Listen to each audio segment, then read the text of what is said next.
because it's not just about like testosterone levels, because a female, could use performance enhancing drugs. And I'm not trying to make anything out to be sexist or be harmful or hurtful to anybody in any way.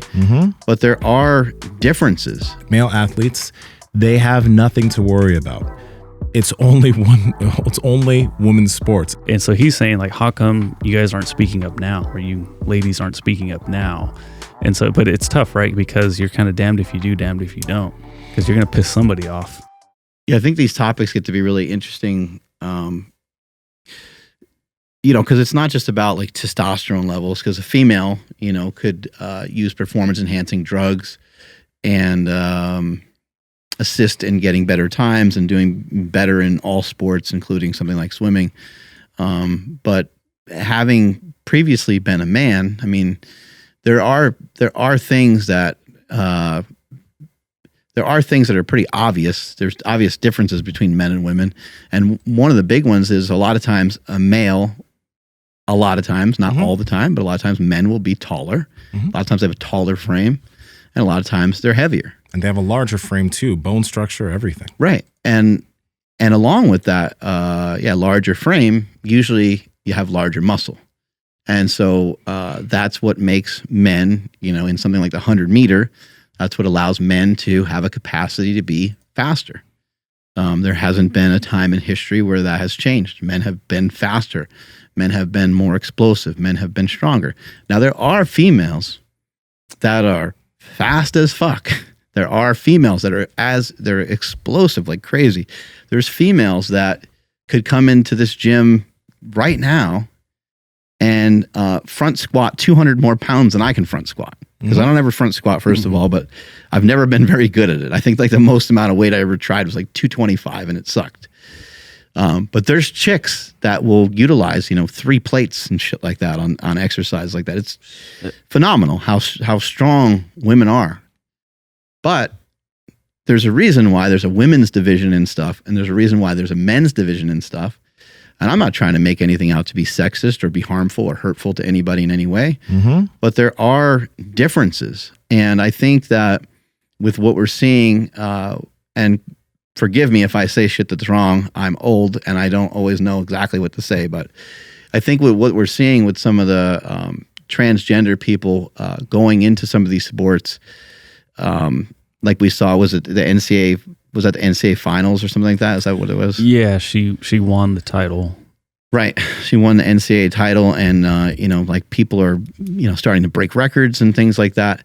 I think, and this is just my opinion, I think it just hurts the women. I don't really, first of all, I think that we do place like a crazy high demand on sports, and that whole thing is a little bit nutty. But at the same time, I think one of the things that you're trying to do in sport is you're trying to create a somewhat even playing field or an even set of rules. And if somebody was previously a man, I think that they're probably holding on to more muscle mass, and someone would say, okay, well, they're on estrogen now, or they had surgery, or you can get as deep into a lot of these things as you want. But as you start to go deeper and deeper into these things, you start to recognize that you still end up with somebody that had a larger frame, that had more muscle mass, that perhaps has an advantage that is too unfair to overcome. And I think that in swimming, it's like not that huge of a deal, maybe. I mean, it's still a big deal, but it's not that huge of a deal because we're not like physical against each other. But like, what happens when this is like basketball, or what happens when this is MMA and somebody gets seriously injured or worse? Like what are some of the repercussions? What are the things that can happen? I believe in this case, this woman was 430 something or 470th in the world. Yeah, she was like, as a man, four something. Right, as a man. And then what? First? She's a champion now. As a woman, I personally don't rate this up to be like super high in the grand scheme of problems in the world, but it's like it is an area of concern for people that are trying to be competitive. What if this starts to take away scholarship opportunities for certain people? I don't know. Like, what are some of the things that can happen based off of this? And I don't know whether it's wrong or right, but it just seems fucking different. It's hard to wrap your brain around. Yeah, there's scholarships, and then there's like also sponsor money. And I would imagine that these, women that are swimming, they don't have any time to do anything else.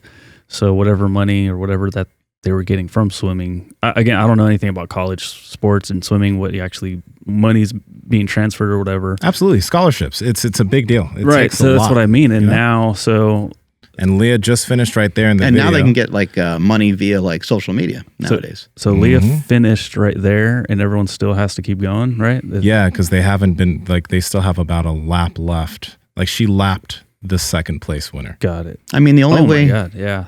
The only way for this the only thing to compare it to would be like if if somebody was to swim against, you have an adult swimming who's 25 versus someone that's 11. Mm-hmm. I mean, like, I'm not trying to be like mean, but I just think that someone that's 11 not developed enough. They don't have the capacity to have that strength. And I think women do not have the same capacity that men have for jumping as high as possible, running as fast as possible, all these various things that we're starting to see. Mm-hmm. And you guys saw it right there in that race. It is kind of tough because, again, it's not men's sports that are being hurt. If a give me a second. If a transgender man, so some person who was formerly a woman, decides to become a man, no high-end or college-level men's sports teams are going to feel threatened by any means because there is an absolute, as far as like the high-level, elite-level male athletes, they have nothing to worry about. It's only women's sports, elite-level women, because this Lia Thomas, when she was competing as a man, wasn't in the top 10, wasn't in the top 100. Competes as a woman, transitions, competes as a woman, breaks records. So it's like, this isn't even our problem. Like, being real, this isn't our problem. It's going to end up being that women, if they do have an issue with this, are going to have to be the ones to champion this, because it's like, it's only damaging that aspect of sports. It really is. Mm-hmm. You know what I mean? And I think, Andrew, you're mentioning Mark Lobliner said something that was pretty interesting. Yeah. Well, before that, but like, yeah, it is women that are going to, unfortunately, like, we're, again, men kind of fucking things up. But the swimmer that got knocked out because Lia got in, she spoke out. And what I do like, I don't know exactly what she said, but I just know that like she got a ton of support on social media. She has like from men and women, being like, "Thank you for saying something." Mm-hmm. But what Mark was saying, Mark Lobliner, I don't know if he said it or if he was like retweeting somebody, but he's kind of been he goes on the same like pattern of like our thought process of saying things, but he's like, women spent so much time fighting for their rights, fighting for equality and all, everything, to now just be like, oh yeah, she's a woman, she identifies as a woman. So well, that's fine. Yeah, that's okay. So competing can now compete with something that we fought so hard to, have the, to be able to do. Mm-hmm. And it's like, and so he's saying like, how come you guys aren't speaking up now, or you ladies aren't speaking up now? And so, but it's tough, right? Because you're kind of damned if you do, damned if you don't, because you're going to piss somebody off. Yeah. And with the situation, you're absolutely going to piss people off. And okay, so, cause I've been seeing comments from some people in our audience, like some of y'all, okay, do not, if somebody identifies as a woman, it's not that fucking difficult. Okay? So you don't need to be like, oh, no, you guys are bending over and calling that. No, fuck you. Mm-hmm. She. Now, with that being said, there's different aspects to this. If somebody identifies as a woman and they're formerly a man, that's fine. That's what they identify as. They're a woman.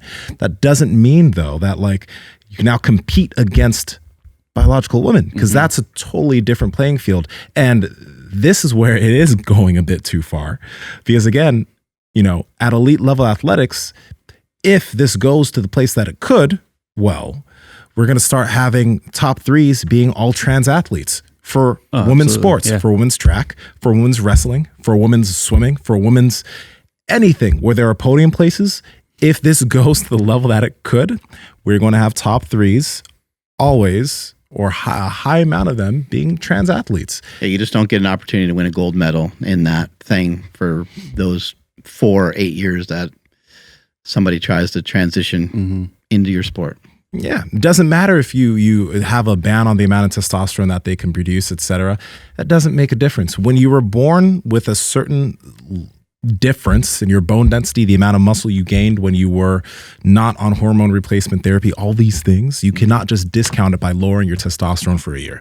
It doesn't disappear. Right. It's not gone, right? You will have those advantages of formerly being a man, and that you cannot erase it no matter how hard you try. Powerproject family, how's it going? I want to talk to you guys about Within You Supplements, which is developed by Mark Bell. The cool thing about Within You is that it's not a crazy supplement line which has a crazy amount of unnecessary supplements. They stick to what is necessary. Whey protein, electrolytes, and the electrolytes are dope because they have amino acids and they have zinc.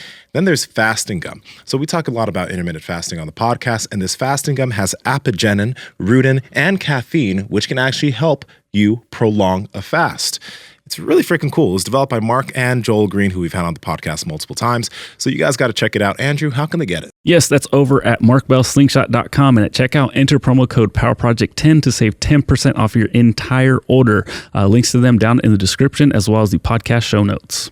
Yeah, I think, I don't know the answer, but I think, because like with tennis, I don't know exactly if it's like one of the majors opens. I don't even know the fucking terms.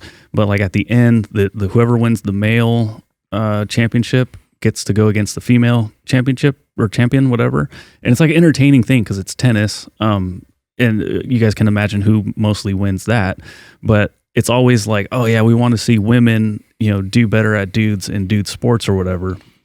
I think if Lia Thomas was able to compete with the men and be like, holy shit, how amazing is this? A woman is ranked 430, whatever, in the men's division.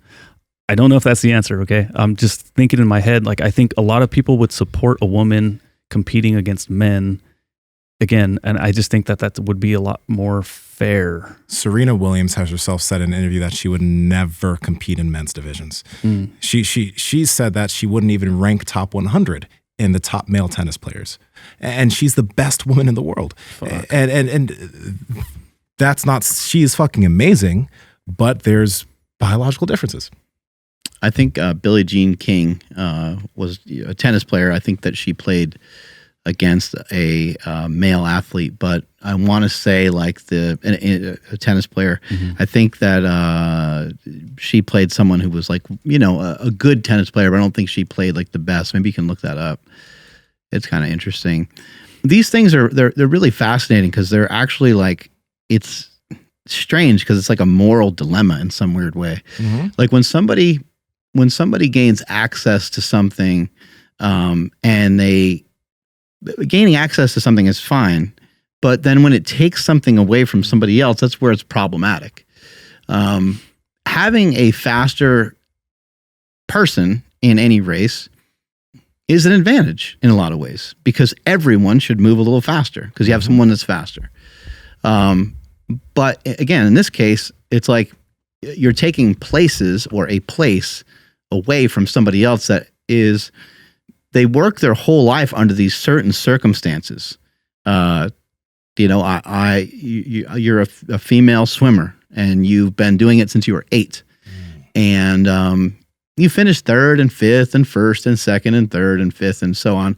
And you start to get pretty good at it. And you find, the 400 individual medley is your thing and you start kicking some butt in that. Now you found your groove. Now you're getting first a lot. 1st and 2nd, you get a scholarship for it. Well, now that you have an opportunity to, train in go through college, maybe train at the Olympics and things like that. And then all of a sudden, the rules of the game didn't necessarily change, but the type of competitor that you're going against completely changed. And now you don't have an opportunity, like you can't train around that or for that. There's nothing you can do for it. It's an advantage that you don't have the same access to. It's not like not like a new piece of technology came out. It's not like years ago in swimming they banned these suits because they made people a couple tenths of a second faster. Yeah.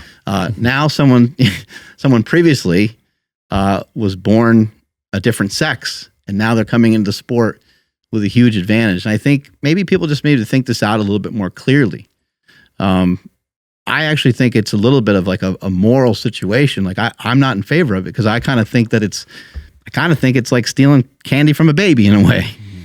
That's a rough way to put it, but it's very true. Yeah, it's lying on your birth certificate to go play in the minors or whatever, right? Yeah. When you should be in the majors. Right. Yeah, we've seen that in like Little League for years where they lie about the kid's age, and the kids look at 11 years old, right? And the kids looks like Nsima. Fucking the parents on the other teams would always be like, I want that kid's birth certificate. He is not 16. Right. So funny. But like you would think, oh, so what? The kid's only a year and a half older, but at that age, it makes a fucking huge difference. You know, a year and a half is a long time. Yeah. So 48, September 20th, 1973. Tennis champion Billie Jean King at that age was 29, defeated self-proclaimed male chauvinist Bobby, quote, no broad can beat me Riggs in the Battle of the Sexes tennis match. An estimated 50 million viewers tuned in to watch, making it the most viewed U.S. tennis match of all time. Yeah. Savage. Exhibitions, I think, would be kind of neat. Like people that want to participate and want to compete against, then that might make more sense. Yeah, I get what you're saying, but the problem with everything turned into especially trans athletes, if it turns into exhibitions, individuals that are trans are already looked at differently. Already, some people look at them as freaks, as it is, right? So it would be, there's been a fight for people to see them for who they are already. But now, if they're looked at as like exhibitions, that would be an issue for that. Absolutely. But they can't compete with, you can't compete with women. Because if this happens, there's going to be a lot of, people have mentioned this, but maybe there is just there's men's, there's women's, maybe there's separate categories. And those trans individuals have talked about how that's a problem too, because they're like, but I'm a woman or I'm a man. And we understand that, but you cannot negate biological differences. Again, as men, we generally don't care if we don't care if a trans man competes. Trans man being somebody who's formerly a woman. We don't care because they're not going to be able to compete against the elite. They're most of the time, at least, it's rare. And if they do, holy shit, that's amazing. But it's highly unlikely. This only really affects women and women's sports, and they're going to be the ones who are going to be fighting against it. In powerlifting, I don't know how aware people are of this, but like depending on the federation that you're in, sometimes there's drug-tested federations, and sometimes those drug-tested federations have a lot of rules and stipulations around how long you've been, natty for. Oh yeah. And it brings up a lot of interesting stuff because people are like, well, I don't know, like if you took steroids previously, maybe you're holding on to the gains 3 years later and you're forever altered and so on. And so they used to have like a grace period. They used to have like a certain amount of time, and I think maybe you'll see some sort of rule or stipulation with something like this, where there's like a time period associated with it. I don't know how big of a difference that would make. I'm not sure if you're just born a male, if you're, automatically gonna, I don't know what year or how many years, or I don't know what would make a difference or what would try to even things out. I'm not even really sure, but all of it's really interesting. Let us know in the comments below what you guys think about this. I don't know, we're in some fascinating times sometimes with some of these things that come up that we just never probably really thought of before. Yeah. Same thing with our technology. It's moving so quick. We don't always think of all the different things and repercussions that can happen with all the different technology that we have. The world's moving fast. So let us know in the comments below what your thoughts are on that. Andrew, take us on out of here. Absolutely. Thank you, everybody, for checking out today's episode. Please make sure you guys like today's episode and subscribe if you guys are not subscribed already. And if you are on the iTunes or Spotify side, don't be shy. Come over to this episode on YouTube and drop us a comment below. Follow the podcast at Mark Bell's Power Project on Instagram, at MB Power Project on TikTok and Twitter. My Instagram and Twitter is at I am Andrew Z. Oh, also on TikTok at I am Andrew Z as well. Nsima, where you at? Nsima Inyang on Instagram and YouTube, at Nsima Inyang on TikTok and Twitter, Mark. Also, peeps, if you could let us know if you want us to talk about this a little bit more. Let us know if you want us to have somebody on that can speak from a different side of things, since we don't know what the fuck we're talking about. That's true. And we can make that happen. I'm at Mark Smelly Bell. Strength is never weakness. Weakness never strength. Catch you guys later. Bye.